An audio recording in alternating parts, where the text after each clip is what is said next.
우리가 SNS 시대에 살고 있잖아요. 그래서 참 좋은 점은 우리가 우리 자신을 마음껏 표출하고 또 표현할 수 있는 민주주의 시대에 누구나 정말 평범한 사람도 자신을 표현할 수 있는 도구가, 내 목소리를 발할 수 있는 도구가 생겼다라는 것이 이 기술의 도움인 것 같습니다.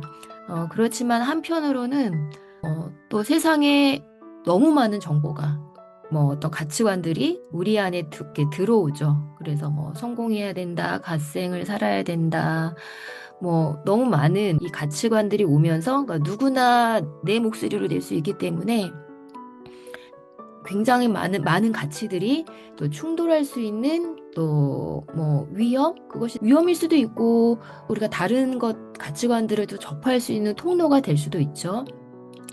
지금으로부터 400년, 500년 전에 이 신교와 구교가 4, 500년 전이면 한 1500년대입니다. 그때 서로를 못 죽여서 안달난 그 광기의 종교 전쟁 시대를 여러분 아실 거예요.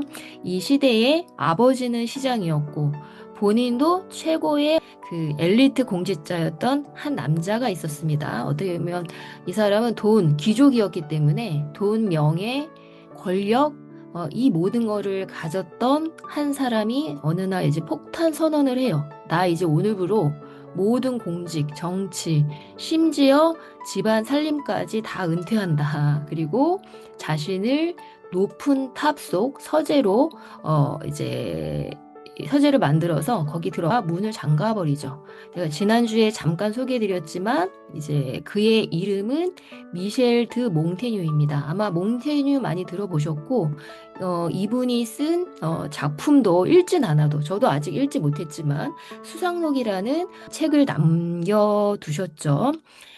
그가 10년 정도를 38살에 이제 부터 48살까지 10년 정도를 자기가 만든 그 서재에 자신이 스스로 가두는데요.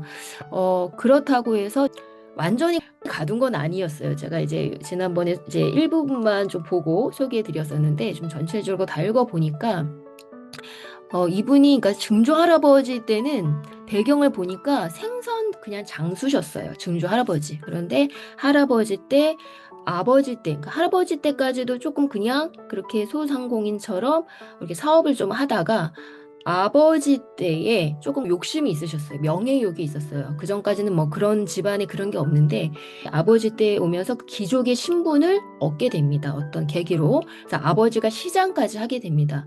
그래서 이 어떤 이 부와 명예와 뭐 이런 모든 거를 이제 갖추는 어떤 그런 환경들이 아버지 때에 좀 조성이 됐고 이 몽테뉴에 와서는 그 모든 거를 그냥 받은 거죠. 받았는데 이 몽테뉴가 어떻게 지난번에 잠깐 말씀드렸듯이 자기만의 서재를 그 모든 거를 가지고 사회와 세상에 나가서 활기를 찰 수 있는데 자신을 10년 동안 가두잖아요. 근데 그 배경이 조금 나와 있는데 그 중에 하나가 아버지의 교육이었습니다. 아버지의 교육이. 그 당시, 그러니까 4, 500년 전인데, 정말 현대의 그 되게, 우리가 대안적인 그 중요한 어떤 교육의 핵심들이 인문학적으로 굉장히 녹아져 있더라고요. 그러니까 어떻게 몽테뉴가 그러니까 자기 자신을 정말 찾기 위해 그러니까 다른 게 아니라 그 당시에 물론 혼돈스러웠어요. 종교 전쟁과 정말 그 이념 때문에 원래 그 뭐 성경이나 이런 거는 그 안에 어떤 고유한 가치와 정말 생명과 정의와 사랑의 가치들이 담겨 있지만 어떻게 그거와는 완전히 정반대로 그 종교 이념 하나로 그렇게 사람들이 서로를 죽이고 수많은 전쟁, 우리가 아는 뭐 십자군부터 30년 전쟁, 이런 것들이 성경이 사실 기반한 게 아니라 정치적인 이념과 신념과 이데올로기 때문에 정말 피 터지게 싸우고 전쟁하고 이런 거잖아요. 그래서 제가 그때 잠깐 그 일부분의 역사가 이제 우리 세계사 중에 굉장히 또 많은 시간을 차지하고 있잖아요. 그래서 그 역사를 공부한 적이 있는데 완전히 그냥 전쟁의 역사더라고요. 어떻게 종교라는 이름으로 이렇게 할 수 있을까? 저도 크리스찬이지만 이게 정말 이념이 무섭구나. 이게 변질이 되면 근데 이게 이때만 있는 게 아니라 이 지금 오늘 제가 소개해드리고 싶은 이 위로하는 전쟁을 쓴 책은 몽테뉴가 쓴 게 아니라 이제 몽테뉴 편전인데 이거를 쓴 저자는 어떤 시기냐면 그러니까 2차 세계대전 그 나치 시대예요. 그러니까 이 시대에도 막 전쟁이야. 근데 이 종교개혁 전이나 이 2차 세계 전이냐 전에는 어떤 일이 있었냐 하면요. 종교정리 전에는 인문주의 르네상스가 있었어요. 그러니까 르네상스는 뭐예요? 고대로 돌아가자. 고대 그 유명했던 그 인문학적인 어떤 배경에 충만했던 그 시대로 돌아가서 다시 뭐 라틴어나 뭐 이런 것들을 하면서 정말 르네상스의 부활 속에 사실 종교개혁이 생겨난 거거든요. 그러니까 이 종교개혁이라는 것도 그런 것을 다시 원전을 공부하고 하다 보니까 성경이 이게 아니네? 성경을 내가 다시 해석해 보니까 이게 아닌데 왜 면죄부로 팔고 막 뭐 이상한 일들을 이걸 이제 카톨릭 그 당시 카톨릭이었죠. 이런 걸 하고 있지? 그런 걸 하면서 이제 발견을 한 거죠. 그러면서 이제 이것이 일어났는데 그때는 카톨릭이 주잖아요. 근데 이게 이 사람들이 이단으로 모는 거예요. 성경이 이게 아니다. 그러니까 바른 소리를 이제 한 건데 그렇게 하면서 이제 막 이단 재판을 세워서 이단으로 몰고 다 화형에 처했어. 이게 막 몇십 년, 100년 이상 이렇게 됩니다. 그래서 그 많은 사람들이 정말 순교했고 또 그것 때문에 전쟁을 해서 의미 없는 죽음들이 너무 많이 일어났고. 근데 2차 세계대전도 그 전에 어떤 일이 있었어요? 이성이 최고다. 인간의 이성을 최고로 여기는 그런 시대가 있었는데, 과학도 발달하고, 근데 그 결과는 뭐예요? 결국 또, 1, 2차 세계대전에 많은 사람을, 이렇게 살상하는. 그러니까 그 시대에 이게 인문학적인 뭔가 고민을 하는 이 위로하는 정신을 쓴 이 저자들은 이 4, 500년 전에 그때 고민을 하고 했던 사람이 몽테뉴, 뭐 에라스무스 이런 분들을 정신적인 스승으로 삼아서 그 사람들을 공부하고 하면서 그나마 에너지를 얻으면서 내가 이 혼돈의 시기에 전쟁의 시기에 어떻게 그러니까 자유가 없잖아요. 뭐 찍소리 뭐 잘못하면 다 그냥 죽을 수 있고 이 내가 어느 편에 서냐에 따라서 우리나라도 제가 지난번에 잠깐 말씀드렸듯이 지금 테베스함을 읽고 있는데 일제에서 해방되고 나서도 정말 그 이념으로 우리가 제국주의의 이제 이 미국과 뭐 소련의 이 제국주의 안에서 분단이 되면서 정말 많이 학살도 일어났고요. 우리 땅에서 그냥 서로 같은 민족인데 이렇게 이념 하나로 이렇게 죽이고 죽였어요. 그러니까 우리가 모르는 역사, 어, 그냥 배우지 않은 일부분만 배운 역사도 굉장히 많고, 그러니까 이게 이념이 뭐길래 그러니까 아무리 우리가 이성과 과학이 발달하고 막 르네상스가 왔고 인간의 이성과 과학 이렇게 했지만 그 결과가 너무 첨단한 거예요. 그러니까 여기서 정말 우리의 소중한 그 자유가 다 무참히 짓밟힌 이런 어떤 상황 속에서 이 몽테뉴를 공부하면서 이 저자도 이 책을 이제 쓰고 그 정신적인 어떤 그 방향이나 그 가치관을 이제 얻으면서 이 책을 이제 근데 결국 이 저자는 나중에 자살을 하더라고요. 그 왜 자살했는지 구체적으로 이 책에 나오진 않지만, 그러니까 너무 힘들었던 것 같아. 그, 그 상황과 그런 고민을 하면서 누구는 그냥 생존하는 거에 급급하기도 했겠지만 그 안에서 어떻게 하면 내 자유를 지키고 세상에 이러면 안 되는데 뭐 이런 고민을 했겠죠. 그러면 이 시대와 우리는 무슨 상관이 있을까? 잠시 저도 이 새벽에 이제 고민을 해봤을 때 아까 제가 처음 말씀드렸던 우리도 너무 이제 AI부터 기술이 발달되고 모든 거를 이제 표현할 수 있는 이 시대에 그럼 우리는 진정한 자유를 정말 누리고 있을까? 지금 뭐 전쟁도 없고 지금은 뭐 특별하게 뭐 그런 거 없잖아요. 근데 우리는 그러면 진정한 자유를 누리고 있을까? 몽테뉴는 20년을 이렇게 살거든요. 그 이유가 내 자신을 지키기 위한 거예요. 그러면서 너희가 노예가 되지 말고 자유로워져라 라고 계속 얘기를 하고 있고 본인도 그거를 찾기 위해서 자기를 가두는데 그렇다고 완전히 은둔은 아니에요. 이분 보니까 왜냐하면 이분이 귀족이다 보니까 우리가 옛날 그 영화를 보면 귀족이면 물론 하인들이 많고 하지만 엄청난 재산과 그 사업과 뭐 이런 거를 관리해야 되는데 자기는 그게 너무 싫은 거야.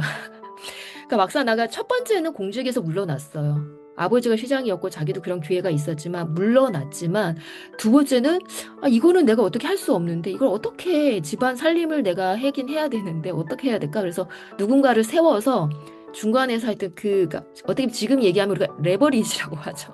진짜 부자들은 다 레버리지 한다고 하잖아요. 돈을 주고 자기의 시간을 살기 위해서 레버리지 한다고 하잖아요. 그러니까 아마 이제 몽테뉴도 그런 이제 부자였기 때문에 레버리지를 한 거죠. 사람을 써서 본인은 그 시간을 최대한 줄이고 아이들은 또 아내에게 아내를 레버리지로 쓴 것 같아요. 그래서 수시로, 물론 그렇다고 아주 완전히 이렇게 고립시킨 건 아니지만, 최대한 그쪽에 이제 에너지를 더 쓰면서 수시로 이 서재, 정말 아무도 안 쓰는 방치된 어떤 공간, 그 성에서 방치된 공간을 자기만의 서재로 삼고, 청권의 어떤 책들을 방패 삼아서, 그러니까 그 당시 청권 책이 되게 귀했던 시절이니까 그러니까 귀족이었기 때문에 그런 청권이라는 책도 가능했을 텐데 이제 그곳에 자기를 이제 둡니다. 그래서 우리도 지금 어떻게 보면 그런 많은 이렇게 표현할 수 있는 시대지만, 많은 정보, 오히려 그 안에서 수많은 이 전두엽이 위협을 당하면서 집중력을 상실하고, 이 디지털의 수많은 영상의 많은 것들을 빼앗기면서, 우리도 잘못하면, 자칫하면 모든 게 자유로운 것 같지만 사실은 자유롭지 않은, 우리의 시간을 빼앗기고 있고, 우리의 정신을 빼앗기고 있고, 우리의 뇌를 그냥 다 AI에게 외주 주고, 디지털에게 외주 줘서 내가 스스로 사고하고, 이렇게 생각하는 능력. 어제도 저녁에 저희 북클럽이 또 있는데요. 한 분이 새로 오셨어요. 조금 나이가 있으신 분 같더라고요. 그래서 처음 오셨는데 이게 좀 아프셔서, 그전에는 독서 모임을 했대요. 근데 아프셔서 한동안 이제 못 했는데, 그러다 보니까 자기가 바보가 되는 것 같아요. 근데 연세가 좀 있으신 것 같긴 하더라고요. 그래서 도저히는 안 되겠다. 그래서 조금 치료를 이제 마무리하는 쯤에 이제 북클럽 우연히 이제 만난 게 있어서 저희 북클럽에 이제 등록했는데, 그러니까 우리의 뇌가 이게 저 젊을 때는 그냥 쌩쌩 그래도 돌아가잖아요. 근데 이게 제가 지금도 이제 어제도 10km 뛰었거든요. 근데 이게 나이가 들어가면서는 그냥 젊을 때는 운동을 안 해도 그냥 버텼는데, 그렇지 않 제가 그렇게 읽고 써도 이게 또 몸을 움직이지 않으면 이게 같이 이게 선순환이 돼야, 이게 뇌에 이런 게 같이 연결이 돼 있잖아요. 안 되면은 집중력이나 몰입력이 상실이 되거든요. 예, 그래서 우리가 자칫하면 자유로운 것 같지만 굉장히 많은 것에 그냥 다 외주줘요. 이제는 기술이 너무 발달해서 다 외주줘서 내가 스스로 내 자신을 지키고 정말 내 자신에게 이르는 그 길을까지도 다 외주를 줘버려가지고, 읽지도 않고 쓰지도 않고 내 몸도 다 외주를 주고, 이렇게 돼버리면 어떻게 돼요? 우리는 자유인인 것 같지만 사실은 이 현대에도 동일하게 노예가 될 수 있겠죠.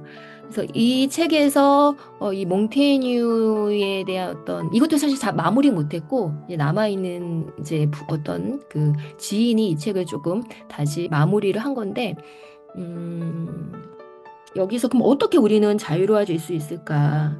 어, 세 가지만 간단하게 말씀드리도록 하겠습니다. 첫 번째는, 이 몽테뉴처럼 자기만의 서재, 이거는 꼭 서재라고 해서 우리가 책을 많이 둔 공간, 이거보다는 자기만의 요새, 요즘 말로 얘기하면 방구석이 될 수도 있고요.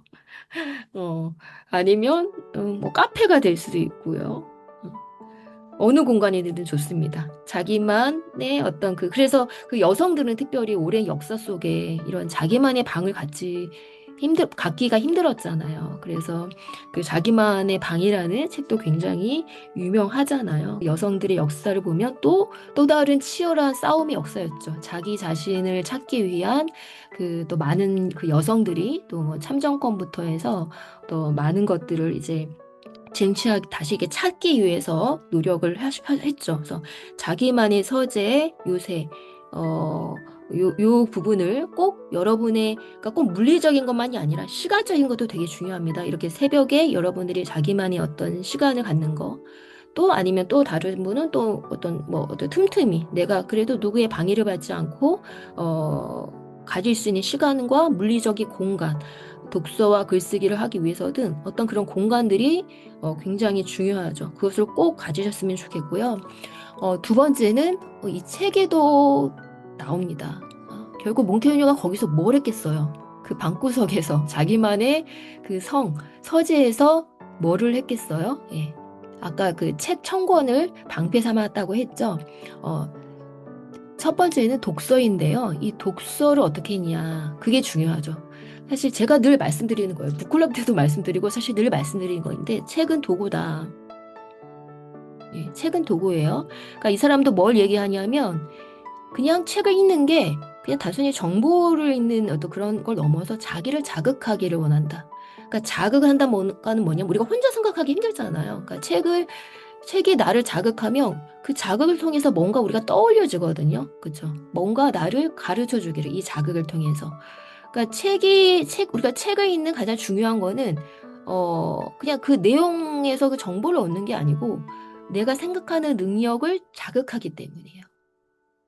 제가 며칠 전에 하나의 그 카드뉴스를 올렸는데, 제가 30년 동안 책을 읽었지만, 기억하지 않아도 계속 읽는 이유라는 제목이었거든요. 근데 사실 그 내용을 제가 몇 년 전부터 강의 때마다 늘 했어요. 기억하는 거 중요하지 않다. 우리가 읽는 과정 자체가, 뭐, 기억하는 독서, 그래도 우리가 붙잡기 위해서 글을 쓰고 하는 것도 되게 중요하죠. 또 어떤 사람은 내가 기억하지 못해서 나는 아닌가 봐. 나는 독서도 아닌가 봐. 막 이렇게 하는 생각할 분이 너무 많아서 사실 제가 몇 년 전부터 늘 했던 거 기억 다 안 해도 된다. 그러나 우리는 변화한다. 그 안에 뭔가 핵심적인 가치관, 철학 이런 거는 우리 몸에 남기 때문에 그래서 그걸 기억하기 위해서 책에 있는 게 아니라 그 안에서 우리가 생각하고 뭔가 우리는 서서히 변하거든요. 그것 때문에 우리가 계속 책을 읽는 거지. 그거 다 절대 기억할 필요도 없고 기억할 수도 없고. 그래도 제가 몇 년 동안 사실 얘기했던 건데 제가 그거를 카드뉴스로 만들었는데 또 거기에 사람들이 되게 위로를 얻더라고요. 제가 기억 못하는 게 당연한 거군요. 그래서 저도 그렇게 읽고 있어요. 뭐 이런 댓글들도 많이 달더라고요. 그래서 이 사람도 똑같아요. 이걸 기억하고 정보를 얻는 게 아니라 이걸 통해 자극을 받잖아요. 내가 그냥 멍 때리며 살고 있는데 아무 생각 없이 살고 있고 생존하는 데 바쁜데 뭔가 읽으면서 뭐래도 자극을 받아서 생각하게 하잖아요. 그래서 내 안에 이렇게 무의식 가운데 있는 것을 다시 생각하는 어떤 주제로 자극을 받으며 다시 떠올려지게 되고. 그런데 이 사람이 그렇게 이렇게 떠올려지는데 문제는 뭐냐면 좀 게으르다고 해요, 본인을. 게으르다고 해서. 다양한, 그러니까 새로운 것에 호기심은 많고 막 이렇대요, 몽테뉴가. 어릴 때 그런 이제 아버지의 인문학적인 교육을, 제가 그걸 얘기하다 말았네요. 그러니까 되게 독특해요. 아버지가 정말 세 살까지 부유층이잖아요. 근데 조금 어려운 그런 이제 그런 계층에 가서 내버려뒀어요. 거친 음식도 먹게 하고 막 그렇게 그러니까 몸이 너무 이렇게 부유하면 안 된다. 그런 어떤 교육도 그걸 이제 아기 때 젖을 떼자마자 보냈대요. 보통은 귀족들이 이렇게 유모가 생기고 유모를 부르잖아요. 온실 속에 화초를 키우지 않게 하기 위해서 젖도 떼자마자 막 거친 음식을 먹는 그런 어떤 그 층에 가서 알을 키우고 한 3살 넘어서 와서 인문학적 교육을 시키는데 그때는 이제 라틴어가 되게 중요한 언어라서 모든 집안 사람을 라틴어를 배우게 하고 그러니까 우리가 영어 하면 영어 환경을 만들어 주라고 하잖아요. 그래서 외국도 보내는데 그 집안에 그러니까 하이들도 라틴어를 해야 돼. 막 이런 애가 깨면은 라틴어가 들리는 환경을 만들게 하고요. 그러니까 이 뭉태는 그 라틴어를 되게 잘했다고 해요. 그리고 깨자마자 음악을 다 이제 그래서 막 음악 바이올린 뭐 이런 악기 하는 사람들 불러다가 애가 깨자마자 진짜 그 오디오 뭐 이런 게 없었으니까 실제 연주를 막 들려주고 그리고 인문학자들을 불러서 어떻게 이 아이를 인문학자로 교육시킬까 이런 어떤 배경이 이미 깔려 있어요. 그러니까 자유롭게 이 아이를 정말 주입식이 아니라 자유롭게 키우는 그러니까 이런 게 이미 조금 토양이 만들어진 것 같아서 나중에 몽테뉴가 학교 들어갈 때 좀 적응을 못해요. 그냥 학교 가서 암기시키고 그러니까 그걸 못 받아들이는 거예요. 그러니까 다양한 의견들을 이제 우리가 하면서 해야 되는데 암기를 시키니까 얼마나 이 생각을 죽이는 교육이에요. 그러니까 그 4, 500년 전에 아버지의 그런 어떤 교육의 어떤 그 토양 속에서 이 몽테뉴가 자라다 보니까 이 안에 이미 그런 어떤 자유로운 어떤 목소리를 바라고자 하는 그런 어떤 토양이 만들어졌고 그렇게 다들 학교에 좀 잘 적응을 못하고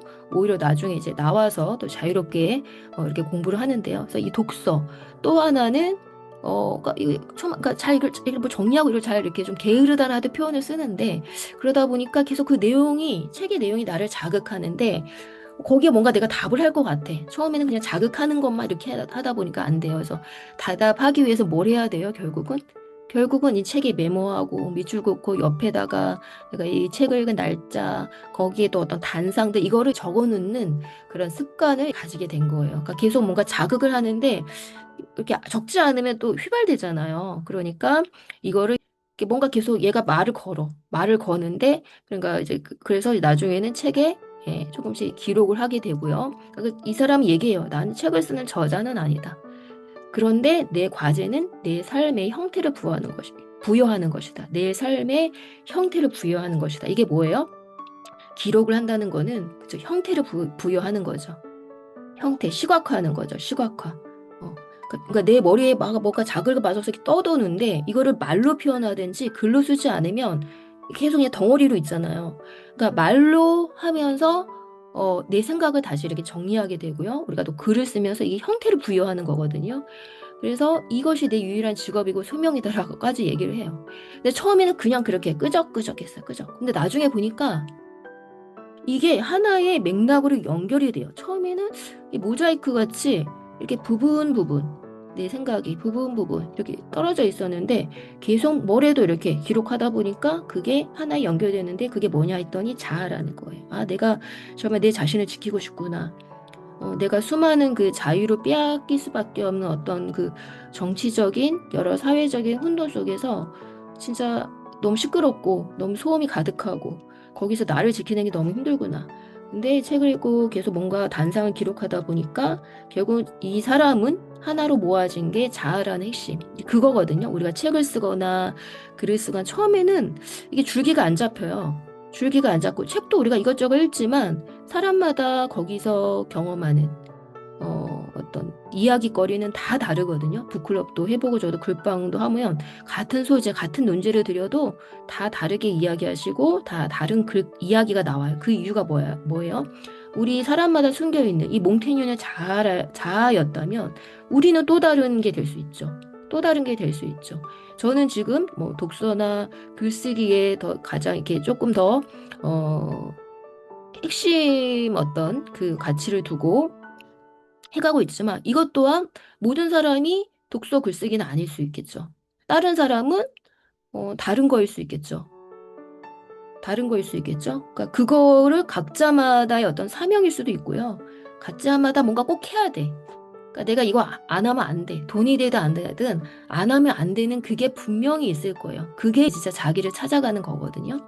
뭐 그거는 어느 나이대에서 조금 방향이 바뀔 수 있겠죠. 아, 내가 이건 이제 어느 정도 이루었어. 이루은 건 아니지만 어느 정도 했는데 또다시 어느 시대에 뭐 어느 나이대에는 또다시 내 자신을 움직이는 나를 더 역동케 하는 그 뭔가 포인트가 다를 수 있겠지만 이 몽테뉴는 내가 읽고 쓰고 계속 이 시간들을 요새 안에서 자기를 들이다 보니까 뭔가 하나로 모아지대. 처음부터 내가 이거를 발견한 건 아니었을 거예요. 자, 이 몽테뉴도 뭔가 내가 내 가슴이 그렇게 움직이는 거니까 이렇게 행동했을 거예요. 그런데 하다 보니까 자아로 모아지더라. 예, 그래서 똑같이 우리가 시대는 계속 바뀌지만 우리 인간이라는 어떤 존재 문제는 똑같지 않나. 시대가 변해도 그렇기 때문에 고전이나 그래서 오랫동안 살아남는 책은 시대는 다름에도 여전히 지금 시대에도 읽히고 이분이 10년 동안 사회생활 안 하고 물론 나중에는 뭐 다시 시장 억지로 시장에 앉혔어요. 또 자기 친구가 조언을 해줘도 자기 친구가 왕이 또 돼버렸어. 그러니까 또 불러. 근데 나중에 막 거의 도망치다시피 했어요. 퇴행쇼도 안 가고. 그리고 나중에 혼자 있다 보니까 좀 고립되고 자기 세계가 좁아지는 것 같아서 여행도 좀 합니다. 1년 넘게 여행을 하면서 그때도 뭘 하냐면 사람들이 유명하다는데 안 갔어요. 정말 사람들이 모르는데 어떻게 하면 다른 걸 볼 수 있을까? 이게 이 사람의 포인트였어요. 때로는 제가 북클럽을 하면 나는 좀 생각이 다른 것 같아. 내 생각이 다른데 괜찮을까? 근데 다른 게 좋은 거예요. 다른 게. 완전 다른 게 서로에게 도움이 돼요. 똑같은 얘기 하려면 뭐하러 북클럽 합니까? 그냥 혼자 읽으면 되지. 그렇죠. 글방 뭐 혼자서 쓸 수도 있죠. 물론 습관 때문에 들어오신 분도 있지만 하나의 글감으로 되게 다양한 이야기가 펼쳐짐을 통해서 거기서도 많이 배우거든요. 아, 이렇게 다양한 이야기가 서로 자극을 받고 배우는 시간이거든요. 그래서 우리 어떤 몽테뉴의 우리가 이제 어떤 어떤 이 평전인데요. 이 책은 이게 두껍지는 않고 근데 이 어떤 이야기도 이 저자가 그 몇백 년 전에 몽테뉴로부터 위로받았던 것처럼 제목이 위로하는 정신이야. 제목이.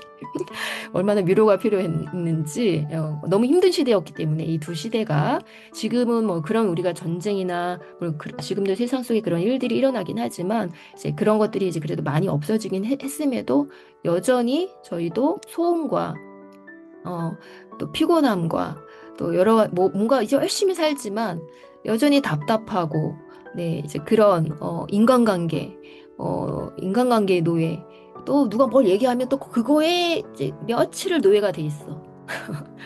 누가 또 뭐라고 했다고 하면 며칠을 거기에 이제 우리가 또 노예가 돼서 지금 나에게 집중해야 되는데 그 목소리가 계속 나를 좌우하고 우리가 이제 그런 존재잖아요. 네. 그럴 때 우리는 어떻게 해야 되냐? 네, 나만의 방구석, 나만의 요새, 나만의 서재에 들어가서 우리가 그 노예에서 좀 벗어나서 진짜 다시 나에게 주목하고 내 목소리, 우리가 진짜 내 진실이 뭔지를 또 탐구해 갈 수 있는 그런 저와 여러분이 되었으면 좋겠습니다. 네, 여러분 오늘도 좋은 하루 보내시고요. 내일 뵙도록 하겠습니다. 안녕히 가세요.